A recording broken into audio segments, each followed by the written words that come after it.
Grant, very well done. How pleased was you with that victory? Yeah, it's a good win. And I spoke to you on Tuesday night here that we felt that was coming. We felt the win was just around the corner. Performance levels have been really good of the players. So in the space of 3 or 4 days, we picked up a very good point here with 10 men against a good Blackpool team who have, I believe, won again today against Blackburn. And then we've gone and beaten a Middlesbrough team who are strong in this division and have been for a number of years. I thought our performance levels were good. Made a slight tweak today with Smith and Eve starting as well. Was that because of all the changes you had to make with maybe some personnel missing, or was that more of an incentive thinking that was the best way forward? Well, to be honest with you, we had no Callum Elder today, given the fact that he had picked a strain up on Tuesday night. We had no Brandon Fleming, so he picked up a knock in a 23s game during the week. With no Louis Coyle. So defensively we were short in terms of the full-back areas. So we played a wee bit lopsided today. Yeah, we had obviously Keane playing a little bit higher on the left-hand side than Josh Emmanuel. And we thought Tyler and Tom and George Moncur would cause them problems. So look, we're pleased. It's not about the shape of the team, it's the attitude of the players. It's the commitment to keep a clean sheet, win first, win second balls like you have to do against the Middlesbrough team, and show that quality at the other end to get the win. The longer it stayed 0-0, the more it seemed to maybe drop in our favour, because obviously when the game gets a little bit scrappy and those pockets appear, that's when we seem to thrive and build and create those really good counter-attacking chances. Yeah, I mean, look, whether the King gets that goal or not, it's a tremendous strike that comes off their keeper and goes back into the net, and that's a little break you need at that time. And we felt today, Malik, we've asked a lot of Malik. He's probably had about a week long of training, and then he's gone game recover constantly after his injury. We've got a couple of weeks now to work on Malik, particularly to try and get him to speed more.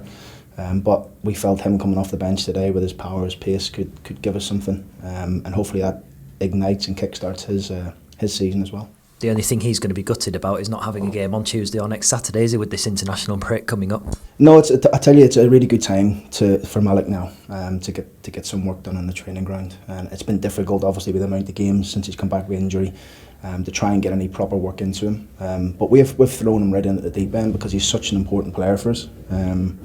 But I couldn't be more proud of the boys today. Defensively, we were strong. Rode our luck a couple of times, of course we do, and you have to win a game. But we got the job done. Alfie had to come off in the first half. What's the situation?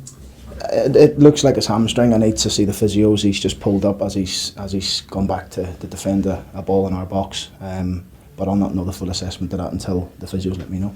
And with this international break, with a couple of injuries, of course, is there going to be any change in the regime of this next 2 weeks? What's the preparation for coming back to maybe Saturday, Tuesdays? It's going to be hard work for the boys. It's important that we get some of the injured players back. The likes of George Honeyman, Tom Huddleston, Josh McGuinness, Randell Williams, Louis Coyle, Callum Hale to be back after the break as well. So having these experienced players coming back is only going to benefit us, and it's I think we'll be much stronger after the break.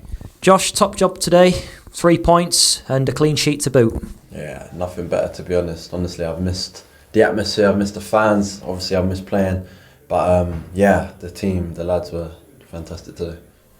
This is the first time you've had the opportunity to actually get a victory with fans in the stadium. How did it make you feel when that second goal went in and the first goal, of course? Incredible. Obviously, relief when Wilkes tucked it away. But to be honest, from the start, from the get-go, I knew we would. Obviously, we were always hoping to win, but I knew we would have a foothold in the game because, the lads were on top of it from the first whistle.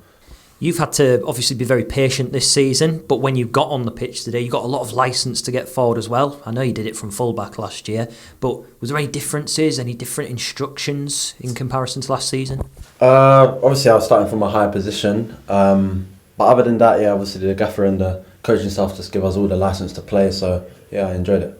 And when you get in front as well, you can tell the team just relishes it, and they seem to thrive on that. The opposition having to commit more forward because, as demonstrated, counter-attack leads to a goal. Yeah, honestly, to be honest, in every game this season, we've been in every game. We've controlled and dominated parts of every game, but it's just about being clinical, and we did that today. So I'm grateful. Does the international break from a player's perspective come at the right time? Because I know you'll probably be itching, the personality that you've got, you'll be itching to get out there and play again. Yeah, a bit of both. Obviously it's good to take the rest, but at the same time, obviously now we just want to kick on and get to the next match. I'm not sure who we've got, but obviously now we're just relishing every challenge, so we're eager to play again.